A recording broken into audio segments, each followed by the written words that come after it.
Marcher tête basse pour ne pas regarder dans les yeux de l'autre une absence d'humanité. Et trop seul pour croire aux lendemains enchantés. Trop fatigué d'essayer sans jamais arriver. As-tu déjà souri à celui qui s'enfuit, qui a peur de ce que tu penses de lui? J'ai fait des études, le bac, la fac d'anglais, le BTS, etc. Je me suis dit non, c'est pas ça que je veux faire, je veux pas être derrière un bureau. Je me suis dit bon, j'aime chanter, les amis m'ont dit oh, ça va, t'as une voix qui est pas trop mal. On va essayer de se lancer, de partir à Paris. J'ai quitté famille, les amis, tout ça. Je suis montée à Paris et j'ai rencontré les bonnes personnes tout de suite. Et là, je me suis dit bon bah la chance était là, donc pourquoi pas continuer quoi. La vie, la nuit, la nuit, la vie, la brillait sous la brique. Le bloc, le shit, le spot, le shit sous pression de la trique.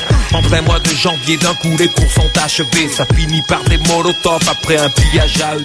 IAM, c'est vrai que c'était les piliers, toujours les piliers du rap. Je me suis dit pourquoi pas travailler avec eux, ne serait-ce que s'ils font pas de featuring avec moi dans l'écriture ou la compo. Je savais qu'Akhenaton était fort dans ce milieu-là, Shuriken aussi.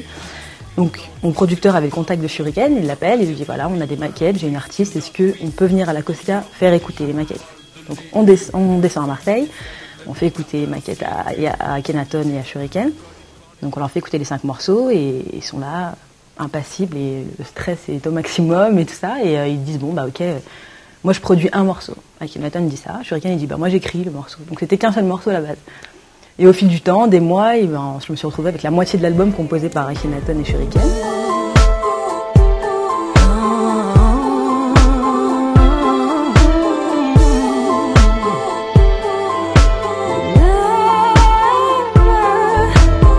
Je tenais à ce qu'il y ait plusieurs plumes sur l'album, plusieurs touches. Et j'ai eu la chance d'avoir des textes d'Akhenaton et Shuriken, d'autres personnes aussi, de Sako, de Chienpai qui m'a écrit 2 morceaux aussi.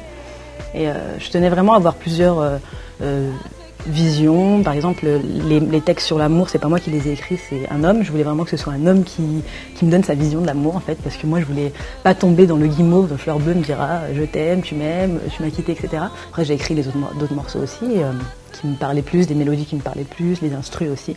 Et voilà, donc j'avoue il y a plusieurs univers, plusieurs touches dans l'album et c'est pour ça qu'il s'appelle Un peu ailleurs et que peut voyager au fil des morceaux. Tendu la main à celui qui a faim, qui n'a peur de rien sauf du lendemain. C'est vraiment là où je me sens le plus à l'aise pour chanter. Donc je me suis dit bon, on va essayer de faire ce style-là. Tout le monde m'a dit t'es folle, en France, faire de la soul music, après ça marchera jamais. Je me suis dit ouais, peut-être, mais je veux essayer quand même. Je vais pas me travestir et enterrer ma culture musicale et mon identité vocale pour me dire bah c'est pas grave, ce qui marche en ce moment c'est la variété, etc. On va faire de la variété. Non, j'ai vraiment voulu faire de la soul music. À ce que la vie laisse encore de côté, aujourd'hui où pourtant rien ne devrait nous manquer. J'ai signé, ça fait 1 an déjà, c'était en juillet 2007. Honnêtement j'ai signé, puis après je suis rentrée chez moi, je dis ah papa, maman, j'ai mon contrat, ils ont fait ok d'accord, on mange quoi ce soir? Okay, bon, j'ai dit super, je vais juste signer chez Universal. Donc après ça aide aussi la famille, ils m'ont pas monté en l'air, mes amis non plus.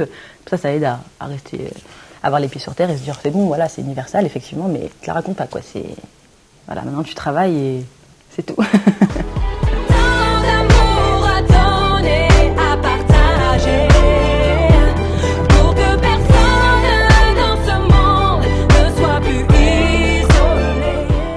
S'ils veulent chanter, faire de leur métier la musique, ne pas se dire je veux faire ça pour être connu, parce que malheureusement il y a toutes les téléréalités qu'on voit, Starac, Popstar, Nouvelle Star, on les voit passer à la télé, c'est clair, et puis ils voient que ça en fait du truc, ils voient que le haut de l'iceberg, ils se disent voilà, elle passe à la télé, on lui prête des fringues, elle voyage à l'œil, elle chante avec des super chanteurs, c'est mortel, je veux faire ça.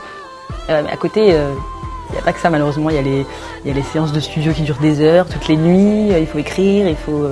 voilà, c'est vraiment si on veut faire de la musique notre métier, il ne faut pas se leurrer, il ne faut pas se dire que c'est que le strass et paillettes, il faut vraiment travailler. Si après, on a vraiment la foi de se dire je veux taffer là-dedans et je veux en faire mon métier, après, j'en suis la preuve, quand on veut, on peut. Mais faites vos études quand même, c'est important. Vrai, j'aime pas les gens qui disent j'ai 16 ans, je veux me lancer dans la musique. Vraiment, quand les parents ils disent passe le bac, c'est pas pour nous prendre la tête. Vraiment, c'est sérieux, parce que si ça marche pas, au moins on a toujours cette roue de secours et de se dire j'ai fait mes études, je peux avoir un travail à côté. Parce que la musique, c'est super éphémère malgré tout. Hein.